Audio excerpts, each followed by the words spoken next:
Hello and welcome to your Newsmax Now update. I'm John Bachman. Congress has less than 1 week to authorize the Undetectable Firearms Act, which requires all guns to have metal pieces in order to make sure that they show up on X-ray machines and in metal detectors. The law has been on the books since 1988, but some now say in Congress that it's out of date, so they are proposing changes. With only a voice vote, the House passed a resolution to reauthorize the act for more than 10 years. Now that bill heads to the Senate, where some lawmakers believe that new technology has made the law outdated. Under the current law, metal on plastic guns can be removable and isn't necessary to fire the weapon. Representative Steve Israel is among the lawmakers who want to change all of that. We don't want to make it easy for terrorists and criminals to bring guns past metal detectors onto our planes and into secure environments. Now, the law could also impact those new printed guns, which have also been made possible by new technology that did not exist when the original ban became law. And the engineer of that train that derailed in New York tells investigators that he was in a daze just before the crash. That, according to his lawyer. A union rep says William Rockefeller nodded off at the controls of the train when it jumped the tracks. Evidence shows that train was going way too fast. 4 people are now dead and dozens were injured in the crash. He zoned out. He had one of those where, whoa, you drive your car and, you stare at the same thing for so long and, he zoned and he caught himself, but he caught himself too late. Rockefeller's lawyer says he is cooperating with investigators. So far, though, they have found no mechanical reason for the crash.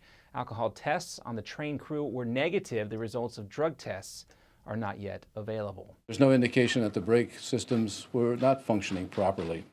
And federal safety inspectors are also trying to figure out how a 25-year-old construction worker fell to his death at Texas A&M's Kyle Field. They are working on a $450 million renovation on the football stadium there. An OSHA spokesman said the department is on the site investigating the accident. We are investigating right now. On site, we have UPD, Manhattan Vaughn, who's the main construction company, and OSHA. And 2 skydivers are dead after colliding in mid-air during a jump in Arizona. There are a large number of skydivers from all over the world in that location trying to set a new number of world records in skydiving.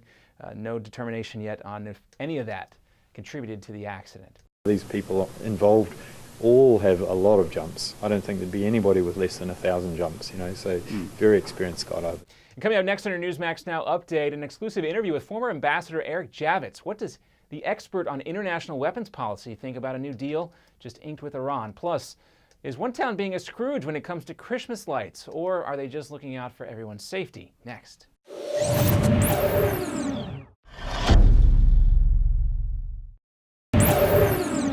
Welcome back. Residents in a neighborhood in California are outraged after receiving letters from officials saying that they have to take down their Christmas lights or face a code violation. Officials there say the displays are a safety hazard, but residents have vowed to fight City Hall.